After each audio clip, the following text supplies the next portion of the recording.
October 14, 2015.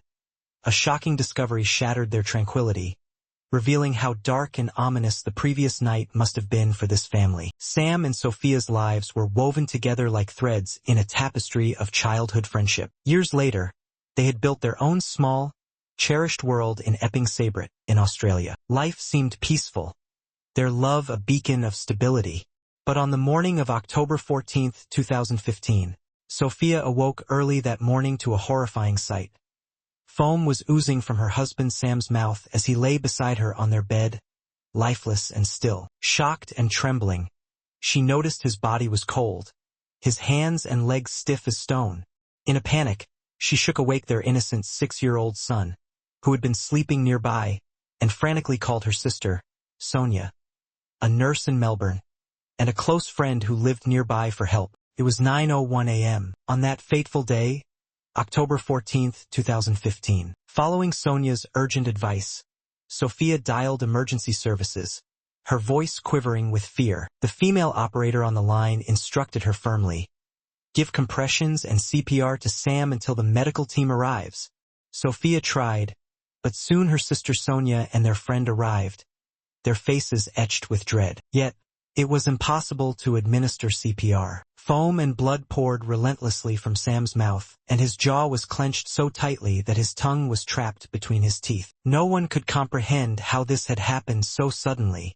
Their innocent 6-year-old son, standing at a distance, watched in horror as his father suffered.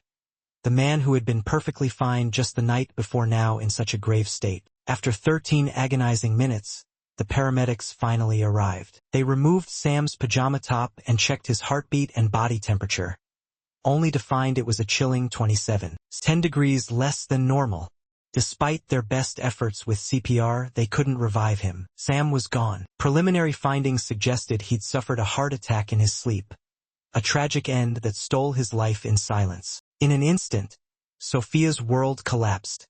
Just hours earlier, her family had been whole, but now her 6-year-old son had lost his father forever. Sam was only 33 years old, yet heart attacks, once rare at such a young age, were becoming all too common. Forensic team arrived, snapping pictures, but found nothing unusual, no hint of foul play. The police, too, saw no signs of forced entry, so the criminal investigation team wasn't summoned. It seemed like a natural tragedy, or so they thought. The devastating news reached Sam's parents in Kerala through a heart-wrenching call from Sophia, her sobs echoing through the line. It was the kind of call no parent ever wants to receive.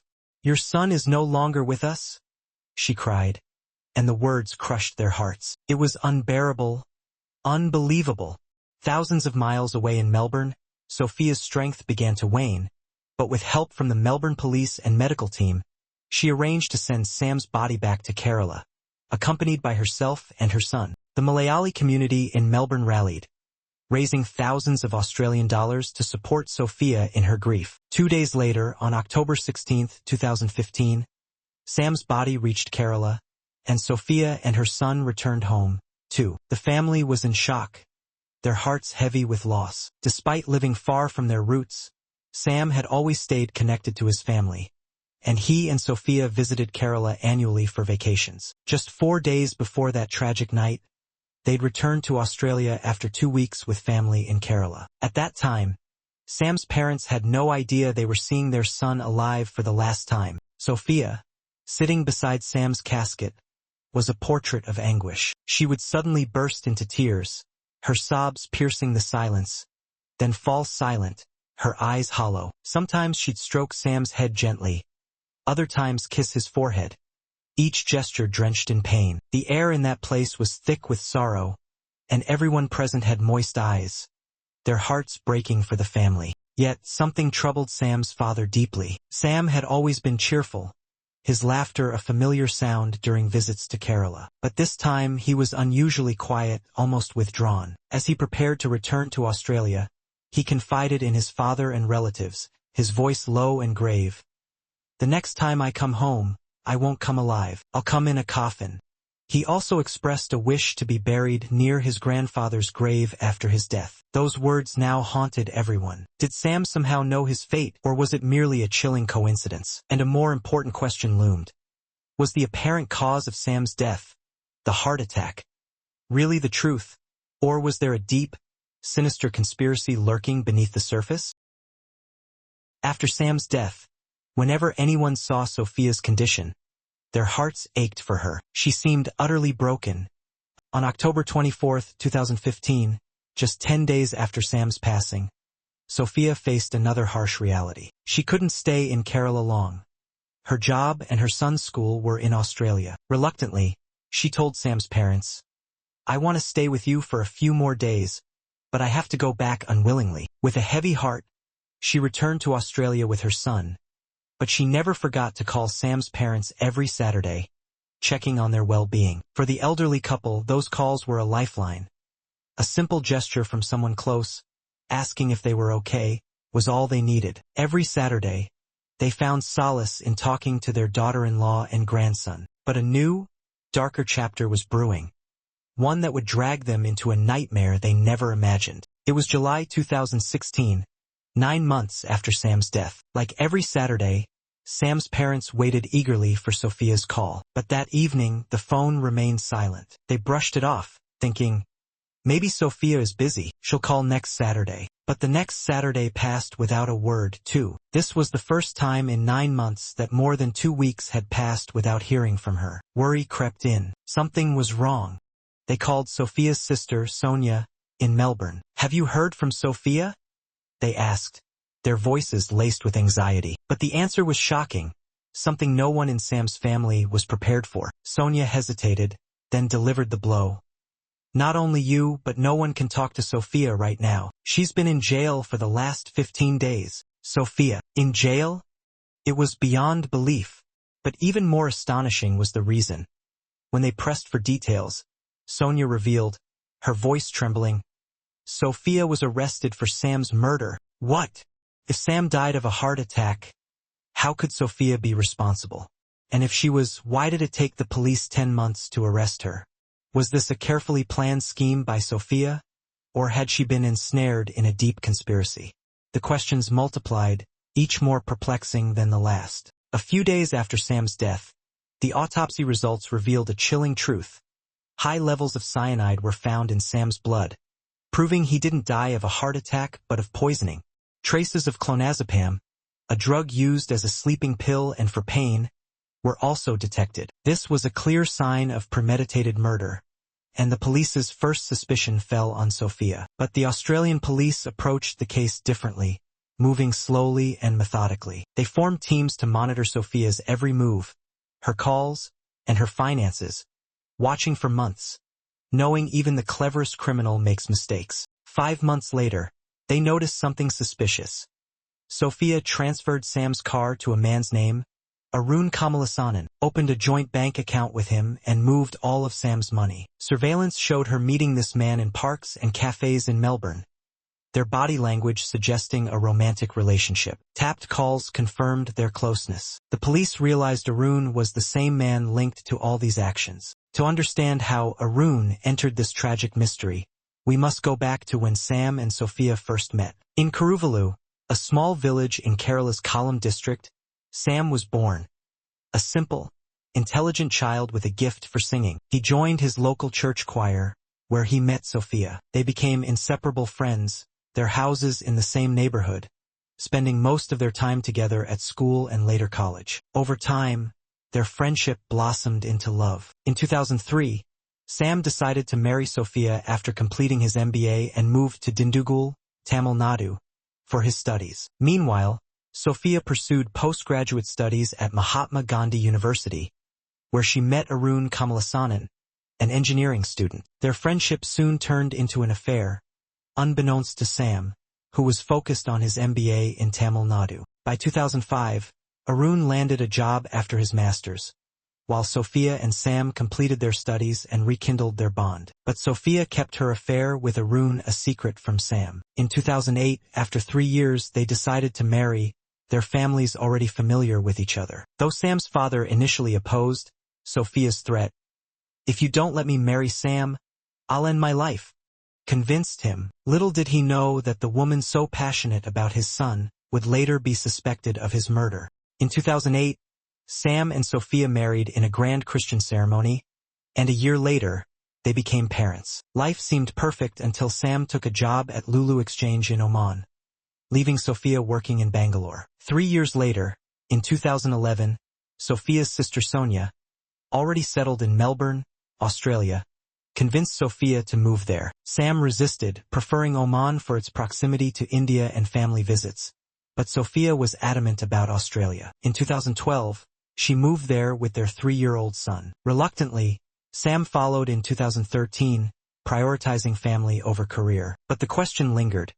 How did Arun, whom Sophia met in 2003, reappear in Australia? In late 1990, the police used a technique called Mr. Big, where undercover officers posed as a criminal gang to befriend suspects and extract confessions. In this case, an officer befriended Arun at a bar, gaining his trust over months until, on August 12, 2016, after 10 months of surveillance, the Australian Federal Police named Sophia and Arun as suspects based on call records, bank transactions, and a taped confession. Searches of their homes revealed diaries. Sophia's a regular one, Arun's electronic, stored on his laptop. These diaries exposed their affair and conspiracy. In 2009, while Sam was in Oman, Sophia rekindled her affair with Arun in Bangalore. Their obsession grew, and Sophia couldn't bear Sam's visits home, as they interrupted her time with Arun. She cleverly planned to move to Australia, where her sister lived, thinking Sam would visit often. When he asked her to join him in Oman, she refused, citing her career. Sam, family first, moved to Australia permanently in 2013. Unbeknownst to him, Arun followed in July 2013, as confirmed by Arun's diary entry. Met my love for the first time in Melbourne after 7 months. Their affair, hidden for years, eventually surfaced when Sam discovered Sophia's betrayal. Devastated but hoping to save his family, Sam forgave her, giving her another chance. But Sophia's apologies were false, her tears crocodile tears. She and Arun decided Sam, the wall between them, must fall. In July 2015, 3 months before Sam's death, a masked man attacked Sam at Melbourne's Lal station, hiding in his car. The attack, intended to kill, left Sam with deep injuries, but he fought back, unmasking the attacker, who fled. Police found zip ties and handcuffs in the car, and though Sam saw the face, he claimed he couldn't recognize him. Later, police confirmed Arun, who skipped work that day feigning injury, was the attacker. Did Sam recognize Arun but stay silent, fearing for his life? His premonition in Kerala, "Next time I come, it'll be in a coffin," suggested he knew danger loomed. On October 14, 2015, Sophia and Arun's plan unfolded. Sophia secretly called Arun to their home, hiding him from Sam. She mixed a heavy dose of sleeping pills, provided by Arun, into an avocado milkshake and gave it to Sam. Once he was unconscious, Arun emerged, mixing cyanide into orange juice. They poured the poison into Sam's mouth in small amounts, ensuring it entered his system via his food pipe, leading to his death. 17 months after their arrest, the trial began on January 29, 2000. Initially, both pleaded not guilty, but Arun took full blame, claiming he acted alone, mixing the drugs and poison while Sophia slept, unaware. Yet, he added she'd support him if she knew out of love. Sophia, in turn, blamed Arun entirely, tearfully claiming ignorance. But their diaries,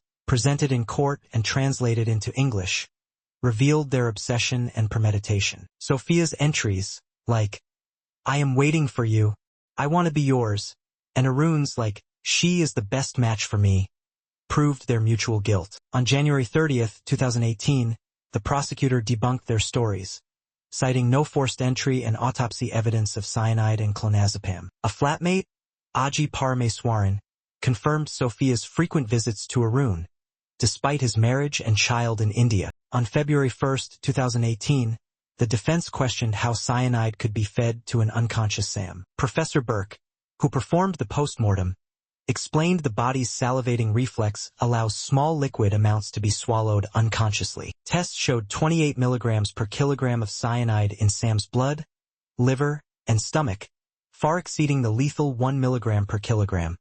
Yet no food pipe damage, Proving the method, a secret recording from the Mr. Big operation captured Arun boasting about the murder, unaware he was talking to police. On August 16, 2018, the Supreme Court of Victoria convicted both, sentencing Arun to 24 years, no parole for 20, and Sophia to 22 years, no parole for 18. Initially, Arun faced 27 years, later reduced. Sophia remained expressionless, calling jail conditions unsafe. The court deemed their son, then 9, the biggest victim, granting custody to Sophia's sister Sonia, though Sam's parents, unhappy, sought custody via India's Ministry of External Affairs. By 2024, the now 16-year-old son understands his father's fate and mother's imprisonment, maintaining weekly video calls with grandparents, who are restricted by Sophia's relatives nearby. Sam's parents vow to fight for custody, even selling all they own. This case forces us to ponder. How did Sophia, once so devoted to Sam, become his murderer?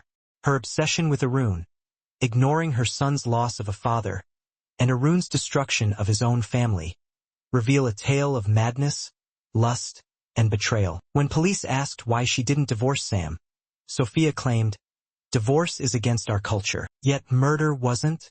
Their actions stole a son from parents, a father from a child, and a good man from society. So ends today's case. Take care, and join me next time for another chilling story.